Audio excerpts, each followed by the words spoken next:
Ja, grüß euch benannt und einen sakrisch guten. Jetzt Kasperl. Leute, da sind wir wieder. Ich hab mal wieder beruhigt. Das letzte Video hat, das war belastend. Ich hoffe, dass wir jetzt wieder in ruhigere Fahrwasser kommen, weil am laufenden Band halte ich das nicht aus. Ganz ehrlich, das tut meinem Herz nicht gut. Hier am laufenden Band. Matt auf dem Niveau. Ne? Ist hier Matt, ne? Das schon angegammelt ist. Da wird einem übel davon. Und habe ich gar keinen Bock. So. Aber wir sind jetzt hier im nächsten Video. Das heißt, unser Häuptling Wasserbein über Klonter 77. Ne? Die zwei haben ja auch eine ganz besondere Freundschaft. Wir sind schon mal drauf eingegangen. Rainer hat ne, Dinge über Klonter im Livestream in den Äther geblubbert und die schwierig sind. Ne? Ungeprüft einfach raus. Aber bevor irgendwas hier passiert, die Schandtat des Tages, die kommt heute von Nadine Gänseblümchen. Ich weiß nicht, ob es andere auch noch gab, die es reingeschrieben haben. Bei manchen Sachen, die sind mehrfach gekommen. Aber bei Nadine Gänseblümchen, bei dir habe ich es mir jetzt rausgeschrieben. Ich fand es dann auch ein bisschen sachtere, ne, Schandtat, um vielleicht mal ein bisschen wieder die harmloseren Geschichten zu kommen. Nichtsdestoweniger immer noch eine Orsch-Aktion. Und die hat mich darauf aufmerksam gemacht, ja, damals, als ich Rainer diese teuren Werkzeugkästen, ich glaube 2 davon hat er sich schenken lassen, von der Amazon-Battle-Liste. Und ganz komischerweise hat man die bei ihm dann nie gesehen. Aber wo man die gesehen hat, war auf eBay. Verkauft, hineingestellt auf eBay von einer im Game nicht unbekannten Anwohnerin am Schauerberg, sagen wir es einmal so. Ne? Da waren dann kurz darauf, ganz zufällig, hat die, und das war wirklich teures Ding, ich glaube 300 € hat da einer gekostet von diesen Werkzeugkasten. Einer. Ich glaube 300 €, kann auch mehr gewesen sein. Aber ich glaube bei 300 € sind wir Minimum gewesen bei einem. Und ganz ehrlich, wer hätten das überhaupt checken kann? Und das ist dann über eBay verdickelt worden. Weil damals beim Rainer so das Problem war, dass da ein P-Konto gab. Ne? Das heißt, alle Einnahmen, die über einen bestimmten Betrag gegangen sind, sind gleich gepfändet worden. Weg damit. Ne? Die sind gleich runter vom Konto. Hat er überhaupt gar keine Handhabe darüber gehabt. Und das hat ihm natürlich nicht geschmeckt. Das hat ihm natürlich überhaupt nicht geschmeckt. Deswegen Amazon Battle-Liste und dann natürlich die Dinge, die er sich gerne gekauft hätte sonst, die auf die Amazon Battle-Liste und auch die ebenso Sachen. Ne?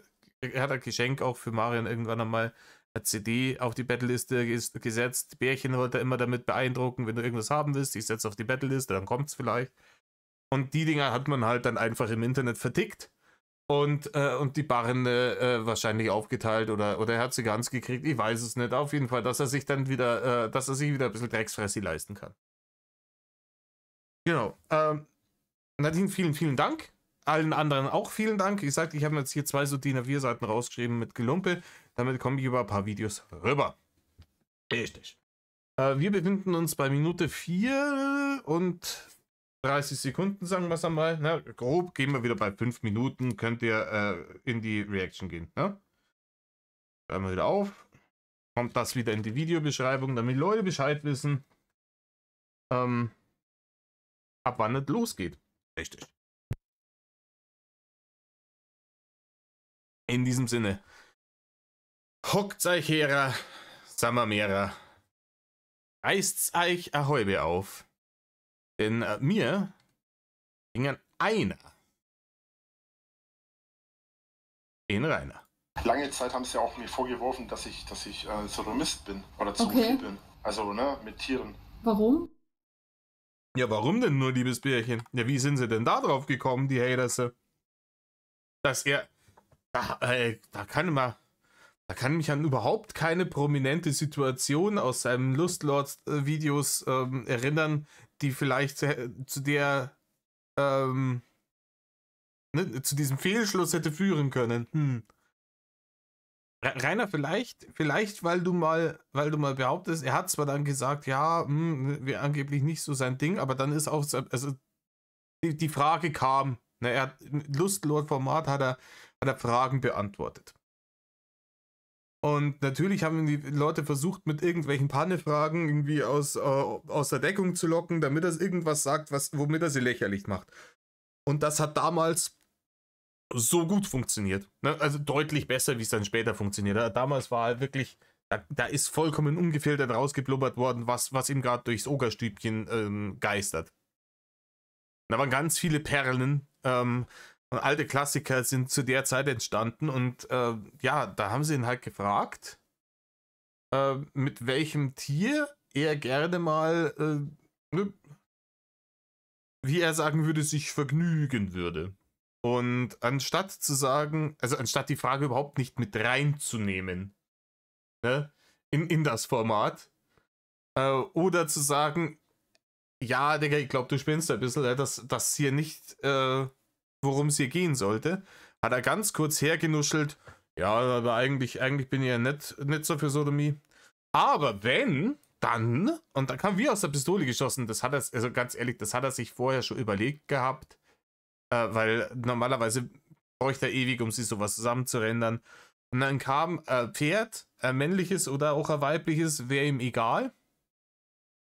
Oder eben große Wassertiere. Ne, der Klassiker mit den großen Wassertiere. Und wie man von der Aussage drauf kommen könnte, Rainer, und die das vorwerfen könnte, das so ein absolutes Rätsel ist mir das. Ein absolutes Rätsel. Kann ich mir überhaupt nicht vorstellen. Das ist sehr weit hergeholt. Ne? Ah ja, Ding haben wir vergessen. Zeug. 1,25. Richtig. Weil ich irgendwann mal gesagt habe, dass ich einen Porno gesehen habe mit einem Delfin, weil ich habe halt irgendwann mal Pornos geguckt. Oh, jetzt kommt die Story wieder. Ja, lass man erst mal blubbern. Da gebe ich danach meine 2 Cent dazu.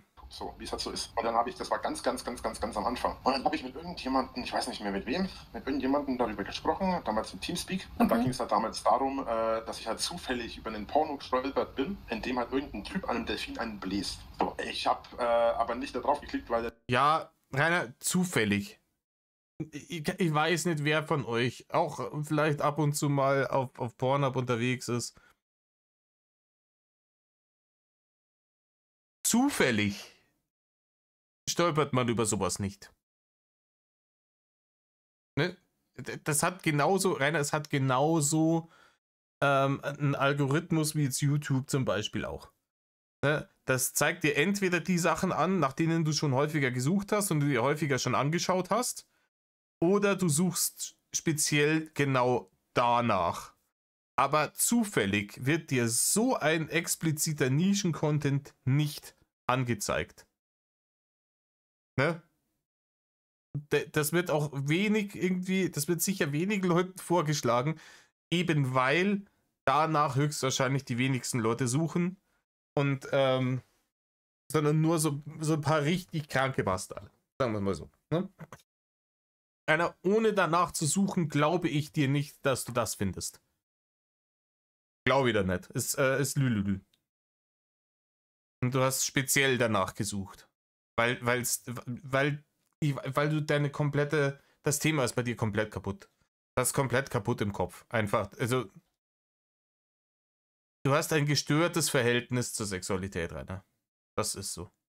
Delfin, aber der Typ den Delfin anbläst, sondern weil unter vielen Pornos, ja, einfach er kommt und geht in seine komische Erklärung rein und sie so, okay. Kommt doch fast wie dieses Padme und Anakin-Meme so. Aber du hast ihn dann gleich ausgemacht, als wir das gesehen haben, oder? Oder? Entschuldigung. schlicht ein Typ stand auf dem Bild. Ne, es sind ja immer Bilder dabei. Ja. Auf dem Bild stand einfach nur ein Typ in so einem typischen Bademantel, Badeanzug, Gedöns da, also nicht Bademantel, sondern diesen Acrylanzügen. Neopren, Rainer. Neoprenanzug. Acrylanzug. Wo sie zum Tauchen benutzt. Ne? Ja. Diese Thermoanzüge. Ja. Der Acrylanzug, den man so, ihr kennt ihn nicht. Der stand da einfach nur da und hat irgendwas in der Hand gehabt und stand so im Wasser. Und ich dachte mir so, was ist das denn für ein merkwürdiger Porno? Und ich drücke da drauf und dann kommt halt so ein Delfin angeschoben. Und ich denke so, was geht denn jetzt? Ich habe mir das halt angeschaut, in erster Linie ganz kurz mal reingeschaut, weil ich mir gedacht habe, was ist das? Auf einmal geht der Delfin her, fährt sein Dödel aus und der Typ fängt voran, die Mann zu blasen. Und ich so, Okay. Und dachte mir so, nee. Und Ja. Gemacht. Ja, genau. Das hast du dir gedacht. Du hast ein Würgegeräusch gemacht. Weil du dir gerade vorgestellt hast, du wärst der Typ. Rainer. Deswegen. Ja, und da hast du gedacht, wow, geil. Ist unfassbar. Und die Leute, wie die Leute bloß drauf kommen, dass sie ihm dann da so einen Vorwurf draus machen. Und das habe ich halt jemandem erzählt. Und das wurde mir natürlich dann sofort wieder ausgelegt als. Ja, Rainer, das, keine Ahnung, das dann auch jemandem erzählen, ist halt nochmal dreimal so dumm. Der ist so dumm ist. So, Alter, bist du noch zu retten? Und das haben sie mir. So dumm ist. Längere Zeit versucht also das haben sie lange Zeit versucht, das mir so auszulegen. Ja. Hat ihnen aber nicht geholfen und nichts gebracht, so, weil das schnell rauskam, das kann halt nicht sein, so. Aber das Achso, ist es rausgekommen, dass das nicht sein kann, Rainer? Wann und wo ist denn das rausgekommen? Hat es eine Gerichtsverhandlung gegeben? Gibt es da öffentliches Urteil? Dass das nicht sein kann, Rainer. Dass dich sowas anmacht. Wie gesagt, aber die Indizien sprechen gegen dich. Zeug davon lassen sie ums Verrecken nicht locker. Warum auch immer. Es ist sogar, ich bin ja, vielleicht, weil die Leute versuchen wollen, potenzielle Opfer zu schützen. Die Allgemeinheit darauf aufmerksam zu machen, dass von dir potenziell eine Gefahr für Minderjährige ausgeht. Vielleicht lassen sie deswegen nicht locker, weil das ein sehr, sehr, sehr, sehr sensibles Thema ist. Wo Leute sehr schnell, sehr emotional reagieren. Kelsey-Bries. Mehrfach wurde mir schon mein PC und mein Laptop und so weiter weggenommen, weil immer wieder behauptet wurde, dass ich solche. Ja, weil immer wieder behauptet wurde. Aber mehrfach weiß ich nichts, das kann aber sein. Ne? Ich weiß sicher von einem Mal, aber Rainer, wenn du jetzt wieder kommst, die haben ja den ja mitgenommen und haben ihn mir dann wiedergegeben und die haben da nichts gefunden, dann stimmt das zwar so, aber das halt dann, ne, wenn es mal heißt, die Wahrheit, nichts als die Wahrheit und die ganze Wahrheit. Und es ist eben nicht die ganze Wahrheit, weil Rainer, die ganze Wahrheit ist, die haben deine Festplatten nicht durchsucht. Rainer, die haben das im Interview mit T-Online zugegeben, dass sie es nicht für nötig befunden haben, tatsächlich die Dateien auf deinem Rechner zu durchsuchen. Das war damals wegen der Prima Noctis Nummer. Ne? Ist er angezeigt worden und dann haben sie ihm da den Rechner genommen und nicht durchsucht.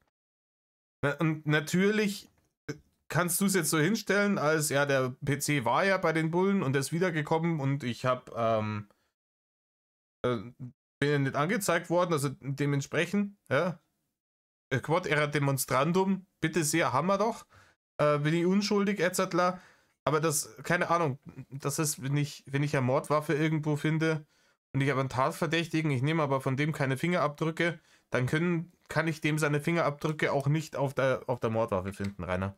Das heißt aber nicht, dass er es nicht gemacht hat. Dass ich solche Sachen auf dem Rechner hätte. Und das ist aber halt natürlich nicht der Fall gewesen. Und es wurde wiederholt geprüft und am Ende wurde mir das... Nein, das Rainer, es wurde nicht wiederholt geprüft und es war offensichtlich der Fall, Rainer. Ne, diese Festplatten sind später in Hater-Hände gekommen und die haben festgestellt, da war was drauf. Zurückgegeben, weil halt nichts drauf war. So, und also im Prinzip halt kein Problem, ne? Das wirkt mir jetzt so ein bisschen, als würden die halt versuchen, irgendwas zu finden, was auf irgendeine Art und Weise so verwerflich und so illegal ist, dass sie dich halt irgendwie damit außer Gefecht ziehen können. Also so keine Ahnung, wie man das sagt. So. Ja, ne, das ist richtig, liebes Bärchen. So ist es auch. Aber es ist halt so, wir wissen, dass es da ist. Ja? Wir wissen, dass es da ist. ausschalten auf jeden können. Fall aus dem Verkehr ziehen. Ja, genau. Grundsätzlich hast du damit recht, aber es ist nicht nur das, sondern es ist auch die Ja, das A richtig und B falsch, Rainer. Tatsache. Also du hast grundsätzlich recht, aber die machen das gerade mit diesen pädophilen Gedöns, machen sie seit zig Jahren. Die lassen damit auch nicht locker, obwohl immer wieder bewiesen wurde, dass das nicht der Fall ist. Gibt es dann wirklich Leute, die das wirklich glauben? Mich haben schon Leute, oh Gott, das war fast zu viel. Ja, da mag's die ein oder andere Person geben, Rainer, die das tatsächlich glaubt. Es haben mich Leute schon angegriffen, deswegen. Es haben mich Leute schon versucht, aufs Maul zu hauen. Ging zwar immer schief, weil ich stärker war, aber es haben tatsächlich schon... Na, weil du stärker warst, Rainer. Rainer, darf ich dich erinnern, ich glaube, die besagte Nachbarin, wo es, ne, um deren Kind es damals ging, das ist übrigens auch schon über 1,5 Jahre her, das war Anfang 2024? Ja.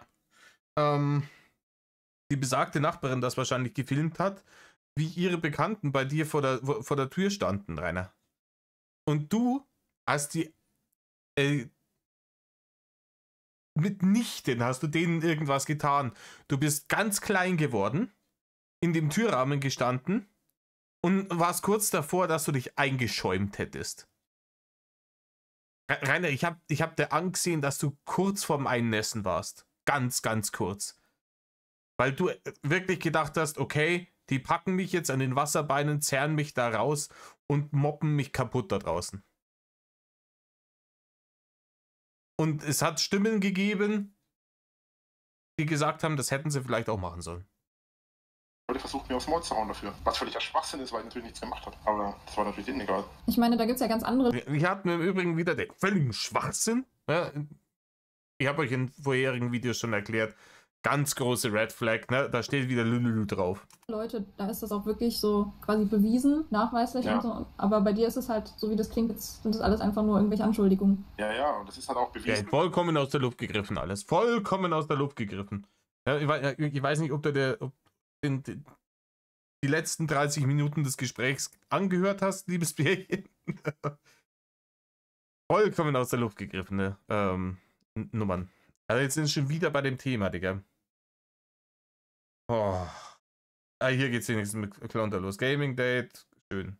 Und das ist nicht der Fall. Ja, ich habe im Übrigen vorher gelesen, viele von euch, so, okay, der Kasper kennt sich offensichtlich mit Palia überhaupt nicht aus. Richtig. Und er checkt nichts von dem, was Rainer da erzählt. Richtig. Und macht sich erwähnt zum Obst mit seinen Kommentaren darüber, weil er nichts checkt, weil er sich mit Palia nicht auskennt. Richtig. Genau so ist es passiert.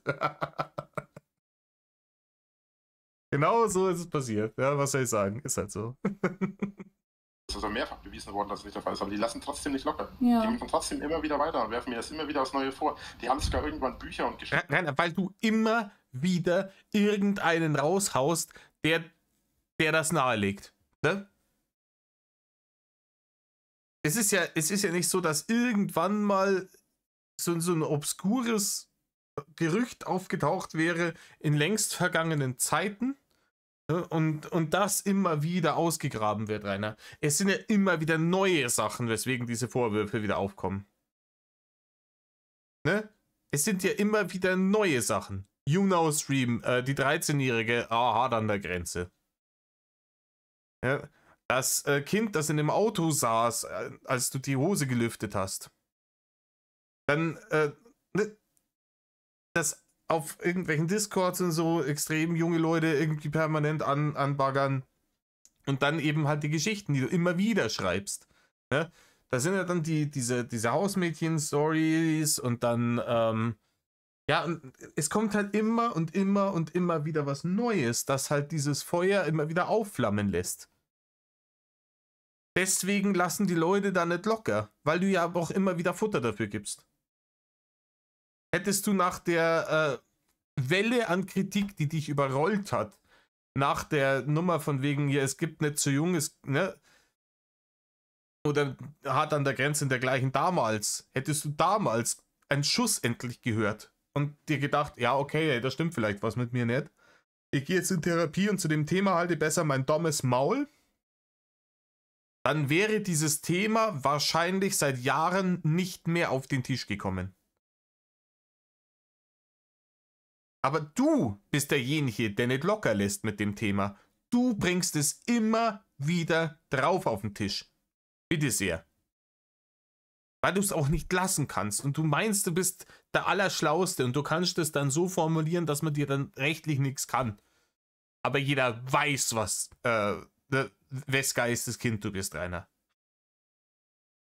Erfunden und rausgehauen, also im Sinne von, ey, schaut mal, ich habe ein Buch von dem, der Typ hat das tatsächlich eine Pornogeschichte mit Kindern geschrieben. Hä? Ja. Witzig ist, eine Sache, da habe ich mal mit meinem Bewährungshelfer, ich bin ja auf Bewährung gewesen einmal Zeit lang, wegen Ja. den Idioten. Ich habe da witzigerweise einmal mit meinem Bewährungshelfer über eine von diesen Storys gesprochen. Da gab es mal eine Story mit einem Kindermädchen und diese Story war so geschrieben, dass die aus der also ich schreibe immer aus der Ich-Perspektive und dieses Buch, also diese Geschichte oder was auch immer das gewesen sein soll, war auch aus der Ich-Perspektive geschrieben. Okay. Und zwar war ich, also nach der Geschichte war ich quasi der Junge von, keine Ahnung, 6, 7, 8 Jahren, keine Ahnung, der dann irgendwie als Sohn einer reichen Familie irgendwie mit seiner Nanny, mit seinem Hausmädchen geschlafen hat, irgendwie in Bad oder so ähnlich. Und Ja, das ist abstoßend, Rainer. quasi seine Nanny halt dann verführt hat, beziehungsweise die dann halt sich voll darauf eingelassen hat, weil die Eltern das irgendwie, ich habe keine Ahnung, was da irgendwas war, da war irgendwas mit den Eltern und so, keine Ahnung. Auf jeden Fall haben die da Oh, Rainer. Ich lasse aber durchlaufen. Ich habe jetzt schon sehr viel zu sagen. was erzählt. Und diese Geschichte haben die über Jahre hinweg immer wieder ausgeschlachtet. Ich habe dann tatsächlich eine Geschichte mit einem Kindermädchen Jahre später geschrieben, vor 3 Jahren oder so. Allerdings nicht zum Bezug auf ein kleines Kind, ein Kindermädchen, sondern einfach nur ein Mädchen, das bei einem reichen Typen eingestellt wurde als Kindermädchen und die hat dann halt mit dem Vater geschlafen. Aber da ist Lügenlord, Lügenlord. aber halt unabhängig von den Kindern, das war so ein bisschen die Verarsche für diese halsbrecherische Story, die da. Ich krieg gleich schon wieder ein Flippy kriege. Wollte die da einfach ein bisschen verarschen mit. Aber das ist Story und auch andere. Ja, er wollte die Leute dann damit verarschen, genauso wie er sie mit seinem PH-Account wollte er auch nur die Hater verarschen. Geschichten haben die halt immer und immer wieder erzählt, über Jahre hinweg.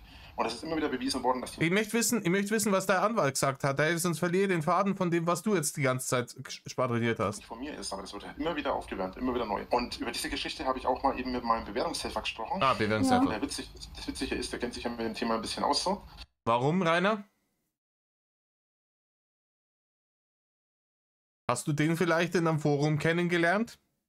Ja. Weil es ist ja sein Beruf zum Teil. Und der hat gesagt, so wie das. Also Was ist PDF-Philologie ist sein Beruf? Er hat das wohl auch mal mitbekommen, aber so wie das wohl geschrieben sein soll, diese Ich-Perspektive, der wusste da sogar ein bisschen mehr darüber, wie ich, glaube ich. So wie das da geschrieben wurde, ist das eher als eine Art psychologische Verarbeitung von etwas zu betrachten. Okay. Weil es ja aus der Ich-Perspektive geschrieben ist, und es so geschrieben ist, dass nicht das Kind dass nicht die Frau das Kind verführt, sondern das Kind die Frau. Irgendwie so. So ungefähr hat er mir das. Ich habe keine Kohle mehr. Okay.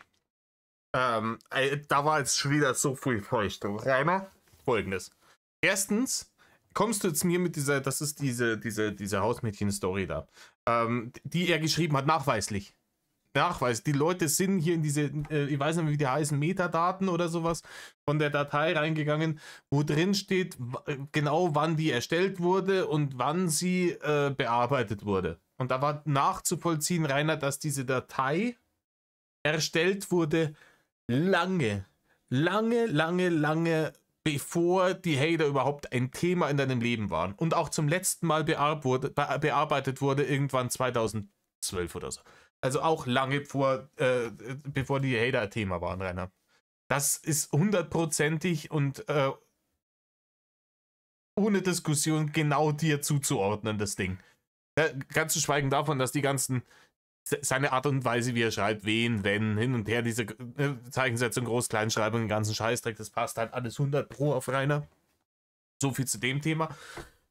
Und du versuchst uns, beziehungsweise das Bärchen, jetzt dahingehend für dumm zu verkaufen, indem du sagst, ja, da gab es mal diese Geschichte, von der die Hater behauptet haben, ich hätte sie geschrieben, die habt ihr aber gar nicht geschrieben, sondern die Hater haben die geschrieben, aber die ist genauso geschrieben, wie ich sie schreiben würde, aus der Ich-Perspektive, und deswegen habe ich ja meinem Bewährungshelfer eine Frage gestellt zu dieser Geschichte, die ich ja gar nicht geschrieben habe, sondern die Hater, ob das denn strafrechtlich relevant wäre. Und der hat gesagt, nee, es ist in Ordnung so. Also bei der Geschichte, die ich geschrieben habe, die ist nicht strafrechtlich relevant. Und ich habe die nicht geschrieben, um mich daran aufzugeilen, sondern als Bewältigung von irgendeinem Trauma oder sowas. Außerdem habe ich die Geschichte überhaupt nicht geschrieben. Und Motorrad fahre ich auch nicht. Ja, es ergibt alles vorne und hinten keinen Sinn. Ich würde vielleicht zu dem Thema an deiner Stelle einfach die Fresse halten. Du würdest dich um Kopf und Kragen reden, hättest du noch einen Hals. So ungefähr hat er mir das erklärt gehabt. Und das fand ich damals halt auch so interessant, wo ich mir gedacht habe, cool. Ne? Also eigentlich mit der Geschichte, mit der sie mich immer wieder versucht haben, über Jahre hinweg versucht haben, fertig zu machen. Also, das ist jetzt ein Ernst? Oh, Mann. Mit der Geschichte, mit der sie versucht haben, über Jahre hinweg versucht haben, mich fertig zu machen, können sie mich letzten Endes nicht fertig machen, weil eigentlich aus rechtlicher Sicht man mich mit der Geschichte noch nicht einmal dran kriegen würde, wenn ich die wirklich geschrieben hätte, was natürlich nicht der Fall ist. Okay. Also Ja, außerdem wäre er nicht Motorrad. ziemlich dumm, dein ganzes Verhalten. Ich für meinen Teil tippe einfach darauf, dass jemand... Deren Verhalten ist ziemlich dumm, Rainer. Ja, du redest dich um Kopf und Kragen und machst gerade sehr, sehr, sehr deutlich, dass du derjenige bist, der die Geschichte geschrieben hat. Selbst solche Fantasien hat von denen, wer weiß ich das, aber ich tippe immer darauf, dass einer von denen solche Fantasien hatte oder auch hat und da halt irgendeine Geschichte geschrieben hat, um mich damit halt irgendwie fertig zu machen. Ja, genau. Die Geschichte, die Hater haben die Geschichten irgendwie geschrieben oder zumindest stark verändert, um ihn schlecht dastehen zu lassen. Ne?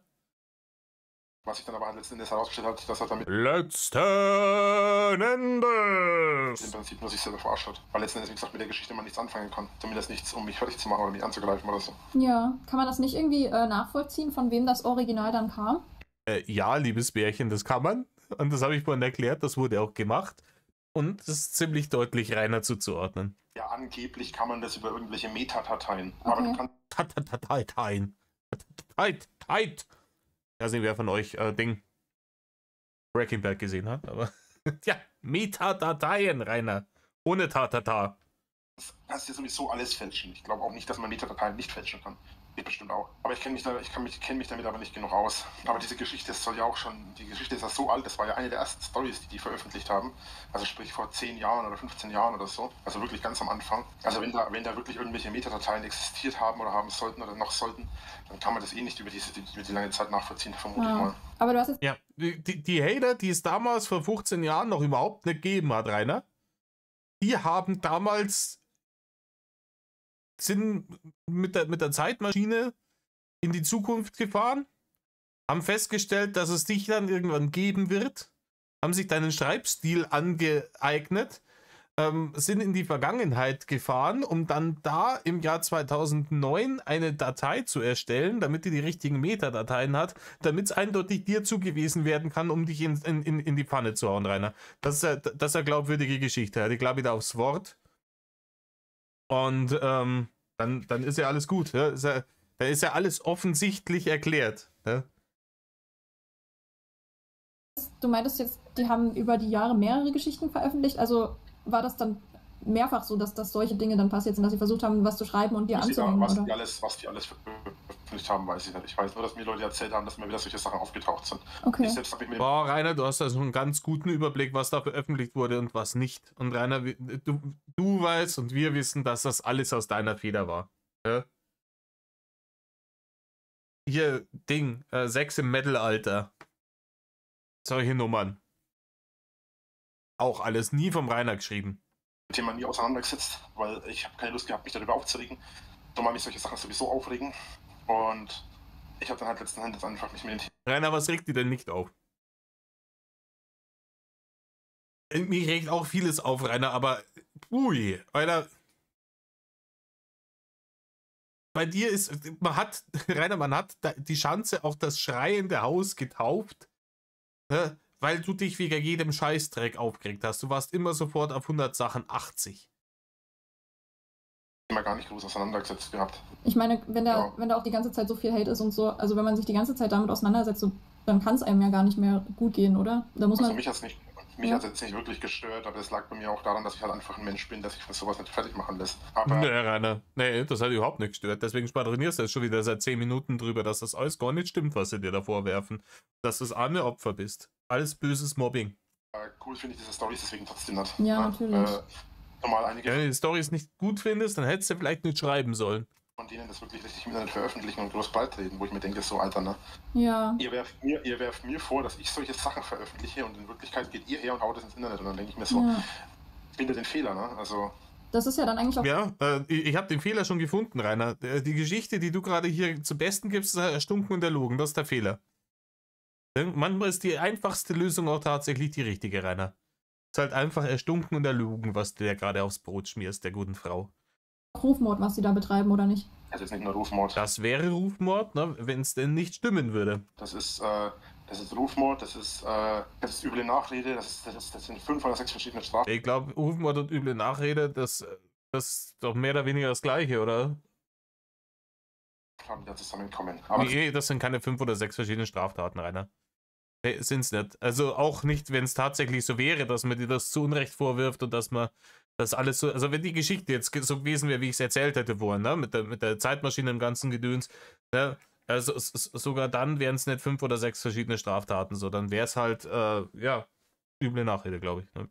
zeig jemanden an, den du nicht kennst. Ja. Mich können sie ja die ganze Zeit anzeigen, weil sie meinen Namen kennen und lange Zeit auch wussten, wo ich gewohnt habe. Aber sie wissen ja, aber ich weiß ja nicht, wie sie alle heißen. Wobei doch mittlerweile. Rainer, wir wissen immer noch, wo du wohnst, Rainer. In Berlin, offensichtlich.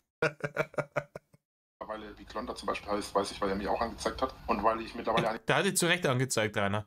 Der hat dich zu Recht angezeigt. Du hast zwar ihn auch zu Recht angezeigt wegen dieser ganzen Nummer mit dem Lager, ne? Aber wie gesagt, da hat er sein Statement jetzt zum Besten gegeben. Das konnte er auch nicht früher machen, das Statement, weil ja da noch ein laufendes Verfahren war. Und damit ist die Sache ja gut. Ne? Ich finde das ja immer sehr gut, wenn irgendjemand Scheiße baut. Das ist ja, was ich Rainer immer vorwerfe, dass er das eben nicht tut, wenn jemand Scheiße baut und sich dann da hinsetzt und sagt und sich halt gerade macht für die Scheiße. Und sagt, hey, ja, ich habe das gemacht, das war eine saudumme Idee. Ich weiß auch nicht, was mich da geritten hat. Und ich habe jetzt mal verdiente Strafe dafür gekriegt und das passt schon so. Ja? Find ich ja starke Aussage. Ne, und dann ist auch gut.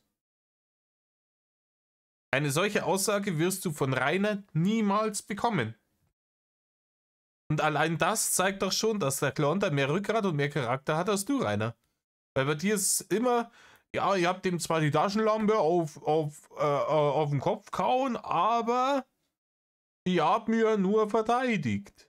Und beim Ding, ich habe mir beim Pfefferspray nur verteidigt, aufgelauert und zugeschlagen, habe ich nur verteidigt. Die haben nicht einmal gesehen, wo du warst, du hast dich im Gebüsch versteckt. Ja, wie sollst du dich da verteidigt haben? Ja?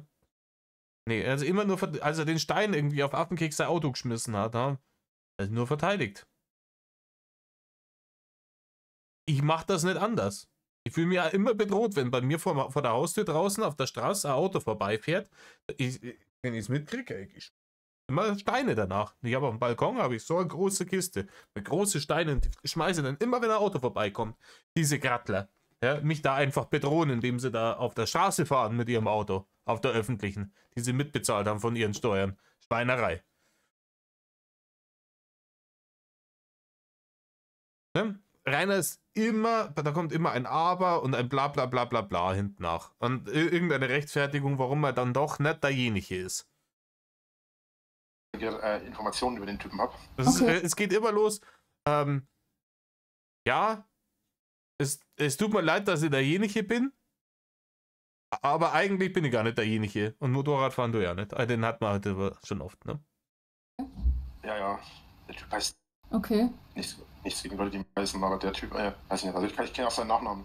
Sage ich jetzt aber nicht. Brauchst du nicht, ist mir ja sowieso egal. Ich weiß nicht, wer das ist, also. Das ist ein Hater, der so asozial ist, dass selbst die anderen Hater den aus ihren Gruppen rausgeschmissen haben, weil er denen zu creepy und freaky war. Ja, weiß ich nicht. Keine Ahnung, ich habe mit Klonter persönlich nie wirklich viel zu tun gehabt. Gar nicht, habe ich mit dem mal geschrieben? Doch, das kann sein, vielleicht mal hin und her geschrieben. Discord oder so, ich weiß es nicht. Aber, er hat jetzt kein Riesenproblem im Klonter. Ich schaue den selten. Meistens, wenn es halt so Updates gibt, so zu diesen laufenden Verfahren und dem ganzen Klump. Und ansonsten macht er halt sein Zeug, so.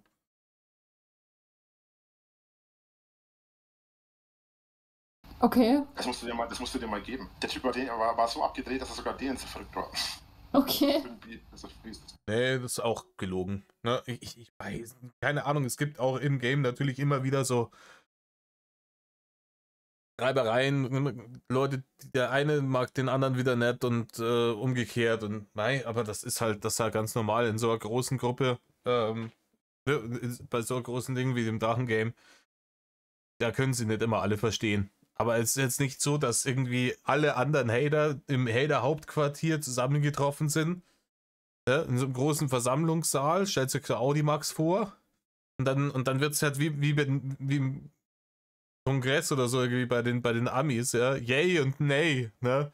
Soll er Klonter für immer verbannt werden aus der Haterschaft, die Yays, so und so viele die Nays, ne? Und man hat dann beschlossen, offiziell ihm den Hater-Status abzuerkennen.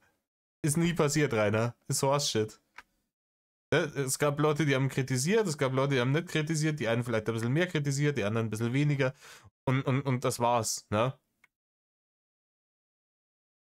Ich weiß auch nicht. Krass, so, aber die sind bestimmt sowieso nicht so eine Gruppe, wo wirklich, also dadurch, dass das wahrscheinlich viele Menschen sind die ja auch unterschiedlich. Und natürlich gibt es dann vielleicht manche, die da irgendwie schlimmer sind, manche, die Mitläufer sind, keine Ahnung.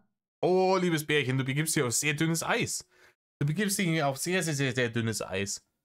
Das hört der Rainer nämlich überhaupt nicht gern, weil wir sind eine absolut homogene Masse in Rainers, eine Schwarmintelligenz praktisch, ne? Also, wir, die Hater, sind wie die, keine Ahnung, wie diese Viecher da aus viele Alien-Filme. Ich glaube, bei Ding ist es auch so Starship Troopers, ja, diese Käfer, die haben ja auch so eine Schwarmintelligenz, ne? Oder die Tyranniden aus Warhammer 40k, ne? Das ist eine große Schwarmintelligenz, ist mehr oder weniger das ein und dasselbe Wesen. Das ist einfach nicht klein zu kriegen, ja? Nee, wir sind sehr individuell. Das hat das Bärchen schon richtig erkannt.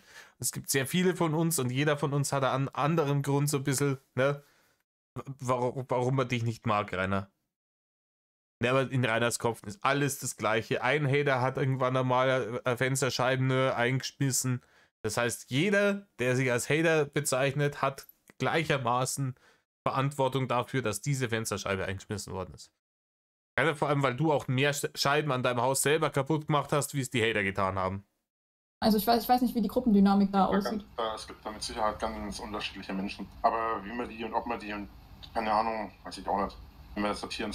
Ja, das ist zu anstrengend. Das ist harte Arbeit, die Leute dann zu unterscheiden in Leute, die Straftaten begehen und Leute, die keine Straftaten begehen. Das hat er damals schon ein Problem damit gehabt, ne? Deswegen hat er ja jedes Mal die Bullen angerufen, auch wenn da bloß 2 Kasperl draußen vor der Tür gestanden sind und da heute Bier getrunken haben. Und ein Foto von der Schanze gemacht. Dann hat es bei der Pinea schon wieder das Telefon klingelt. Ja, hier ist mal wieder Winkler. Ne? Kommen Sie vorbei, machen Sie einen Job. Der fahrt Sie nicht oft genug durch. Hier ist schon wieder Weltuntergang, Rütteln am Zaun. Und du siehst auf der Scheißkamera, die stehen ja da draußen mit einer halben Bier in der Hand in der Sonne und haben einfach eine schöne Zeit. Oder passiert genau gar nichts.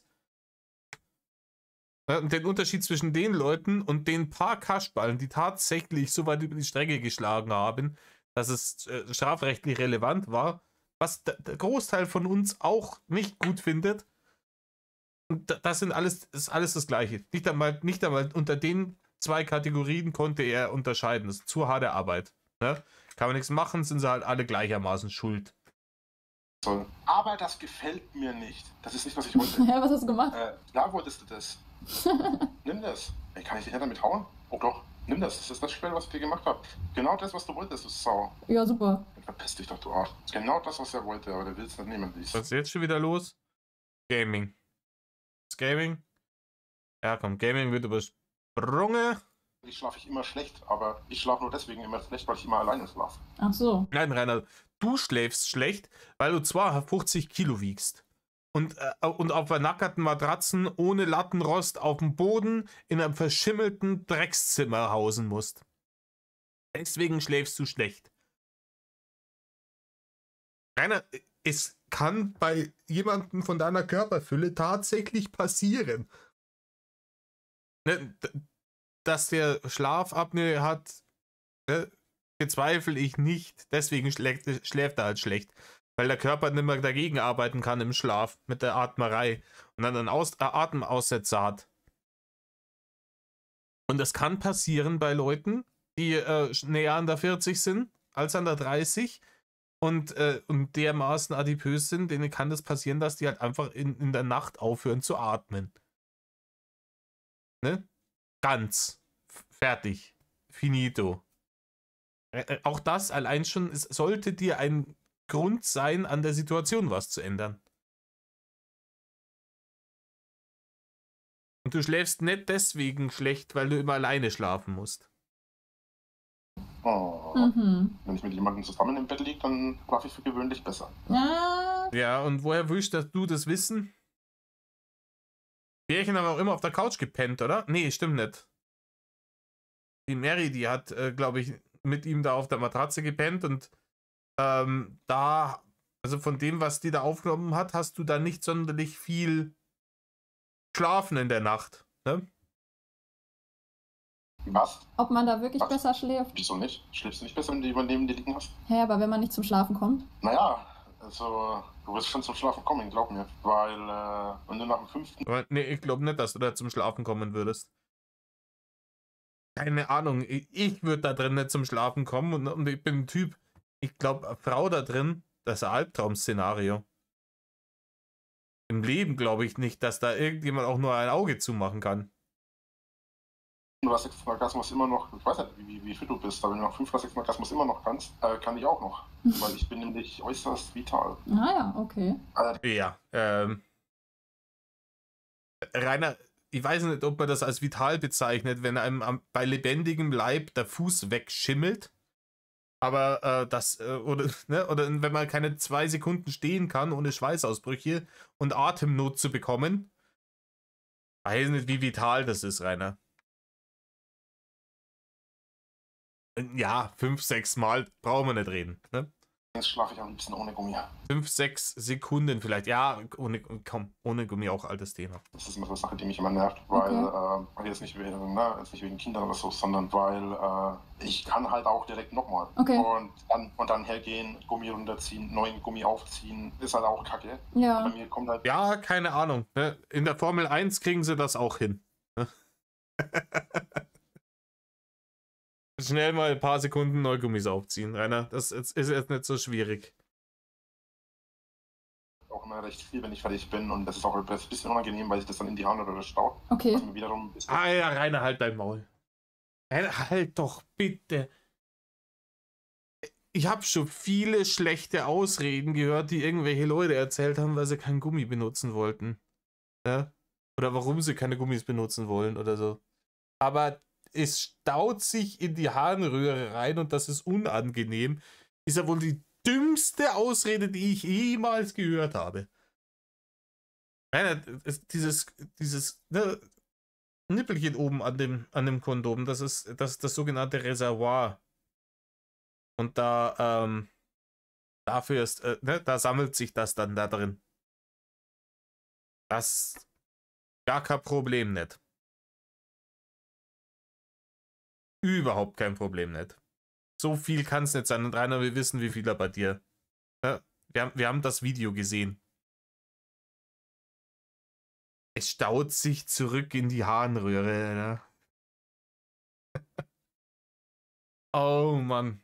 Ja, aber dann ist ja noch wichtiger. Also wenn da so viel rauskommt und unter so einem Druck, ja, dass ihm fast der Pimmel platzt vor lauter Rückstau. Dann ist ja noch wichtiger, dass er einen Gummi drüber zieht, weil ansonsten ansonsten schießt er ja komplett durch die Frau. Ja? Wenn da so viel Druck drunter ist, wenn das hier ist wie bei so einem Feuerwehrschlauch. Kann er halt einfach dein dummes Maul. Ganz ehrlich, komm, nimm doch den Klassiker mit der Latexallergie. Den glaubt auch niemand mehr. Ja? Und da machst du weniger lächerlich. Rückstau in die Harnröhre, Alter. die Freude an der Lust nimmt. Okay. Deswegen mag ich Gummis nicht wegen dem Gefühl. Aber ist natürlich auch schön als ohne. Also klar, wenn die Frau die Pille nimmt, dann ist das ja fein so. Ja, natürlich, klar. Wie gesagt, einfach so Kinder machen ist auch ein bisschen scheiße. Und deswegen gibt es in meinem Universum sowas jetzt zum Beispiel auch nicht, weil ich möchte ja, dass Kinder eben auch liebevoll aufwachsen. Und meistens ist es halt so, wenn Kinder ungewollt sind, wachsen sie halt meistens, nicht immer, aber meistens dann halt ein bisschen schlechter auf. Ja. Ja, keine Ahnung, hast du da Erfahrungen damit? Hat sich der Rudi gedacht, verdammte Axt.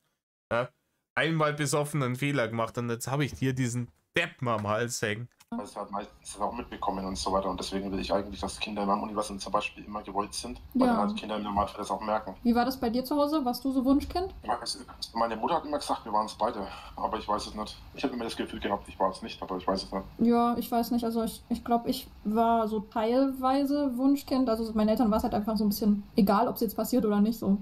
Zeit ist reif, so nach dem Motto, ja, wenn es passiert, dann passiert's. Ja, ist es ja im Prinzip ein Wunschkind. Ein Wunschkind heißt ja nicht, jetzt machen wir ein Kind und dann muss es auch sofort jetzt funktionieren. Wunschkind heißt ja einfach nur, dass die Eltern sich halt auch bereit sind, Kinder zu bekommen. Meine Eltern waren halt da auch noch nicht so lange zusammen, aber die kannten sich halt schon ewig. Aber meine Mutter hat dann halt einfach gesagt, so ja, selbst wenn das nichts wird mit dem Mann, habe ich dann halt wenigstens ein Kind. So. Also die hat so ein bisschen auf ihre biologische Uhr dann auch geschaut, weißt du? Okay, weil dann wurde schon ein bisschen älter zu dem Zeitpunkt. Ja, also Frauen können ja nicht ewig Kinder bekommen, da ist es halt so. In meinem Universum ist es anders. Ja, in seinem Universum ist das alles wieder ganz anders. Ja? Unser Universum hier, unsere Realität, die ist einfach schlecht gemacht. In Rainers Universum, diese ganzen Fehler, die die Natur bei uns gemacht hat, die gibt es alles bei Rainer nicht, weil Rainer weiß das besser. Ne? Das ist ja wie die 3. oder 4. oder 5. Version der Matrix, oder? Wo dann jedes Mal wieder ein paar Fehler ausbügelst. Und bei dir ist es, du bist ein viel schlauerer Architekt, wie der Architekt, der unsere Matrix gemacht hat. Ja, in meinem Universum gibt es ja sowas wie eine biologische Uhr nicht.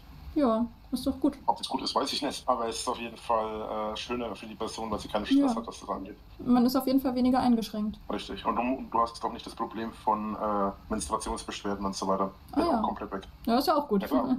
Ja klar, weil du ja quasi nur dann fruchtbar bist, wenn du ja quasi mit deinem Partner sagst, ja, jetzt möchten wir Kinder haben. Ja. Erst dann bist du ja fruchtbar sozusagen. Das geht gleich geht für den Mann. Von daher. Das ist ein gutes Konzept. Da richtet sich der Nee, ist es nicht. Ha? Die Natur hat sich schon was dabei gedacht, dass das jetzt so geregelt ist, wie es ist.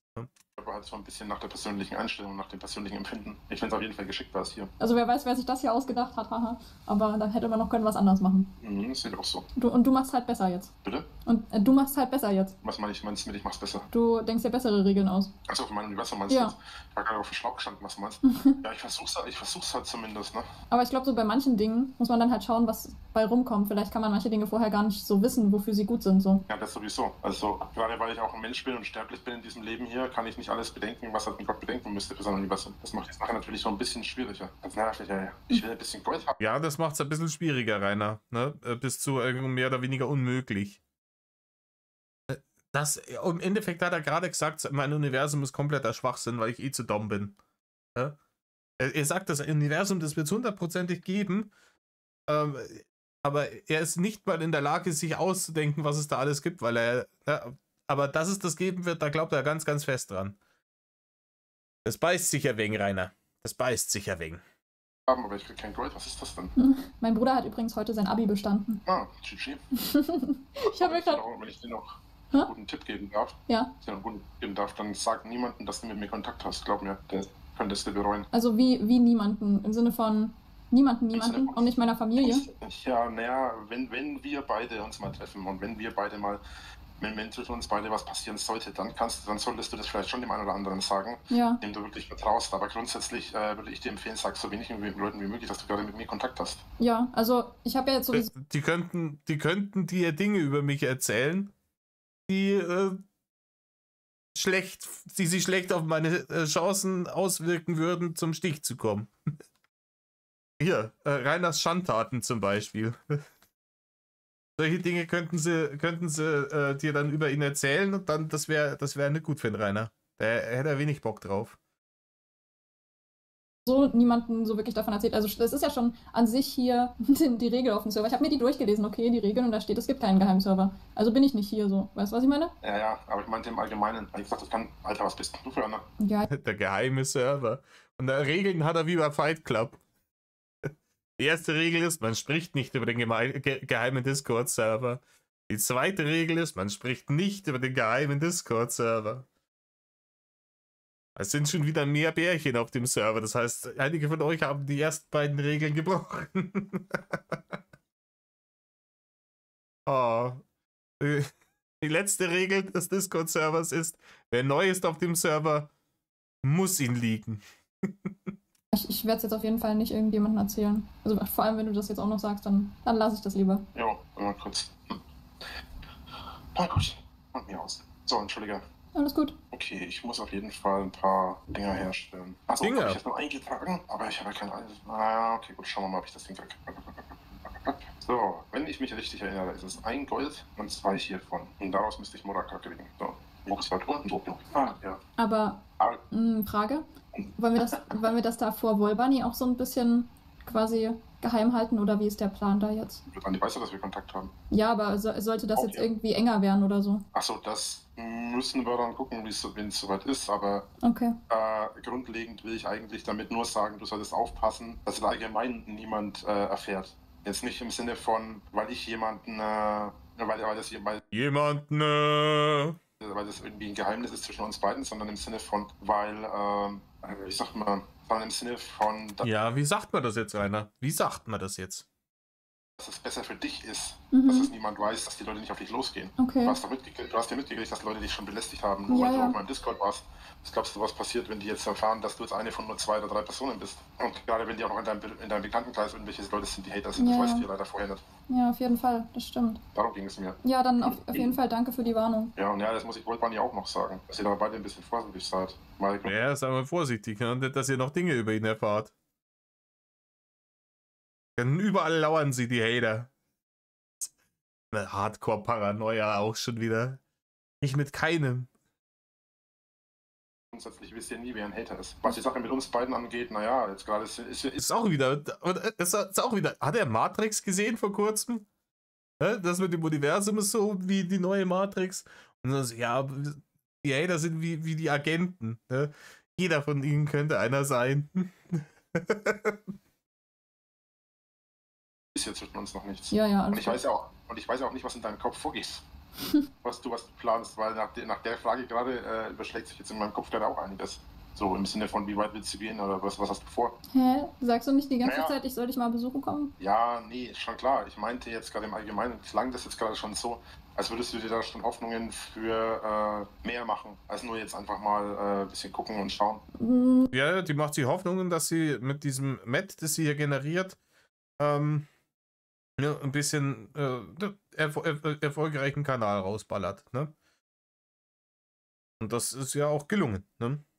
Wie gesagt, keine Ahnung, ich weiß nicht, was dieser Kanal dann abwirft bis ans Ende.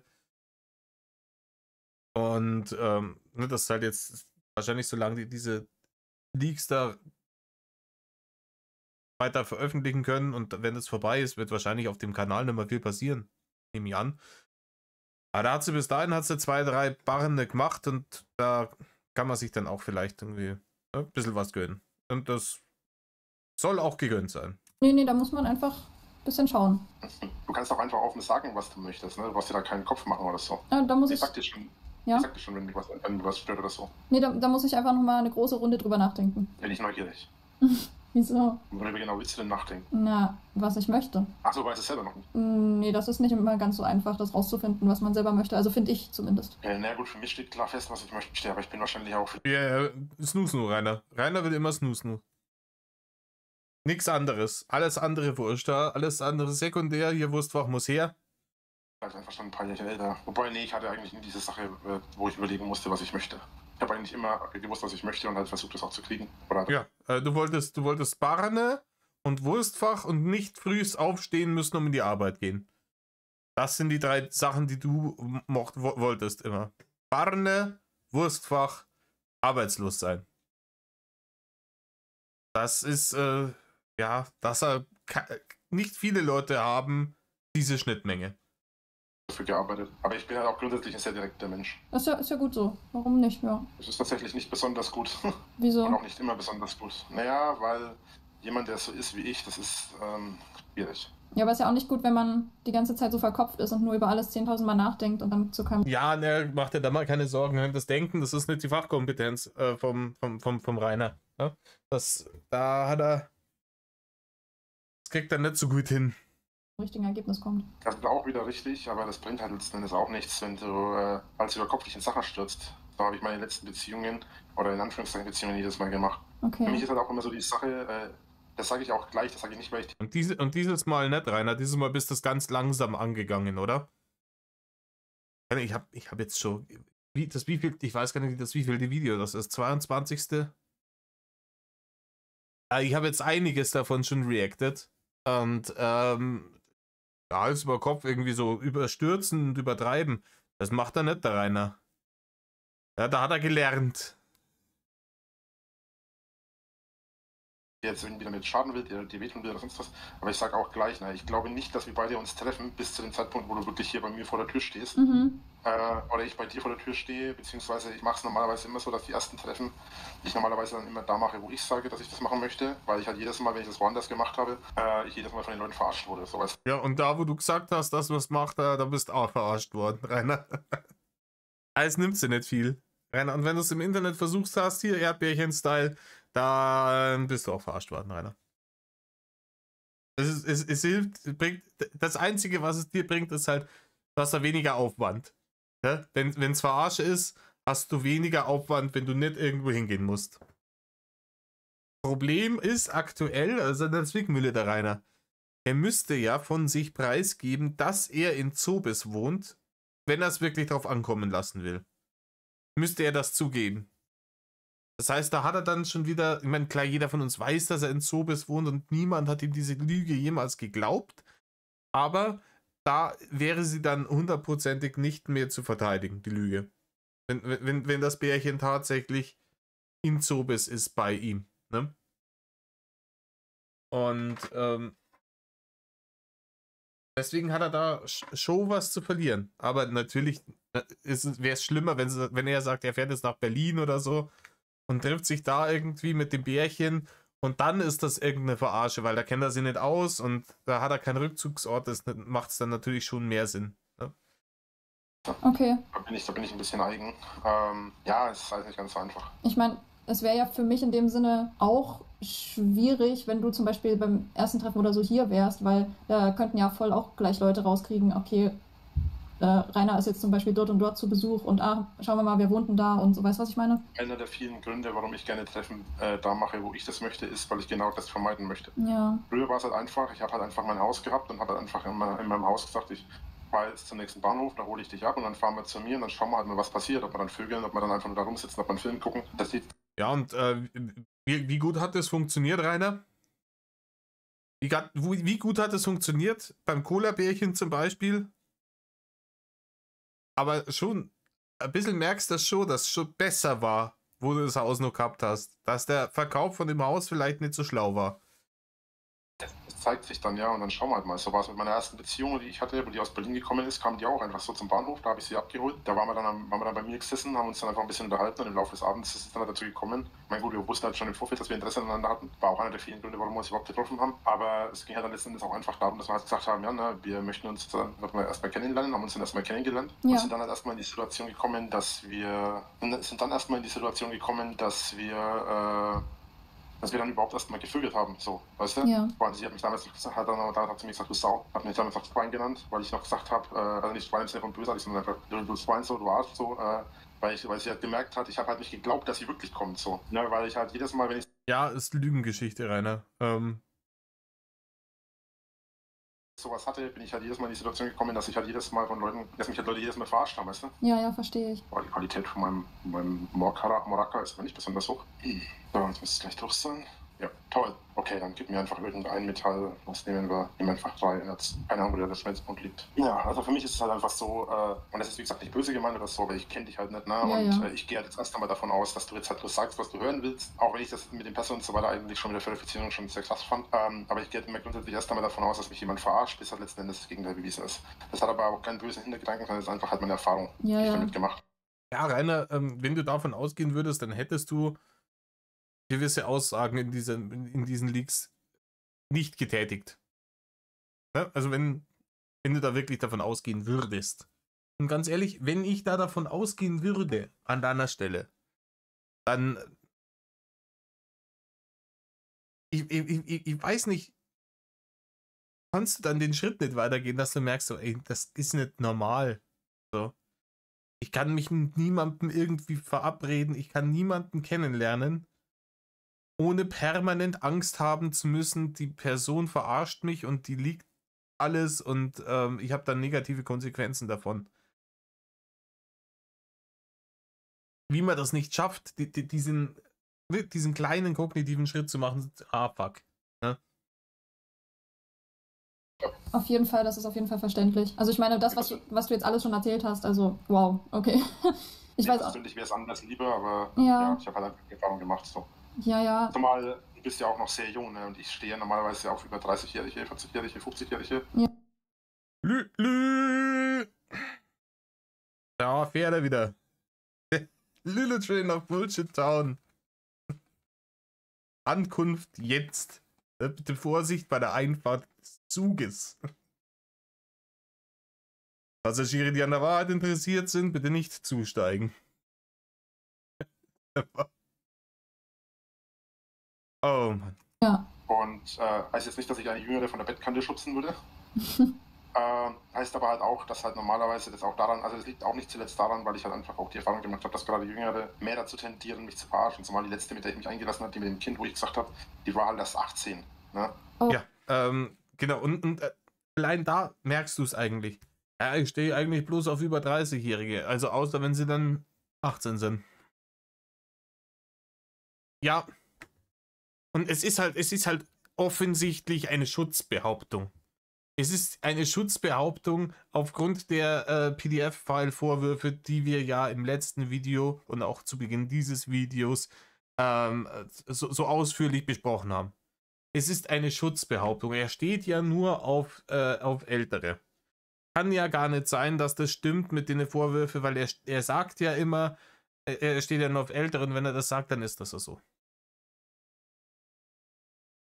Komischerweise dann immer alle Bärchen deutlich jünger waren wie du. Alle. Wie gesagt, ich glaube, die einzige, die wirklich älter war wie er, war Moner und hier Light Warrior.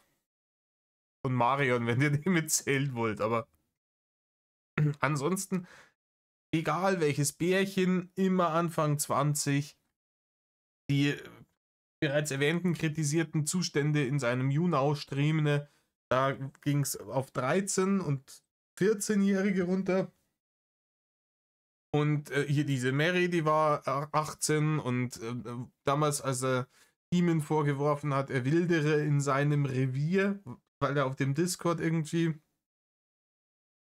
so getan hat. Also der und eine Haterin auf dem Discord haben so getan, als hätten sie was miteinander, um Rainer auf die Palme zu kriegen, weil sie gemerkt haben, dass er versucht hat, dass Rainer versucht hat, bei ihr zu landen. Und die war auch 19 oder so. Ist alles Horseshit, Rainer. Das ist eine Schutzbehauptung, die du aufstellst, um Alibi zu haben und zu sagen, hier, übrigens, ne, die und die Vorwürfe kann gar nicht sein. Ja. Aber ich glaube, wir sind jetzt hier, wenn es jetzt hier mit den Bärchengeschichten weitergeht, ist es ein atemberaubender, ein wirklich guter Einstiegspunkt fürs nächste Video. Dieses Mal war ein bisschen easy listening. Es war jetzt kaum Hasslatte erzeugen, aber das muss auch einmal wieder sein. Richtig. Leute, danke fürs Zuhören an alle Leute, die vor allem an die es bis jetzt hier ausgehalten haben. Erinnert euch immer, tut nicht, was Rainer tut. Und Medal off.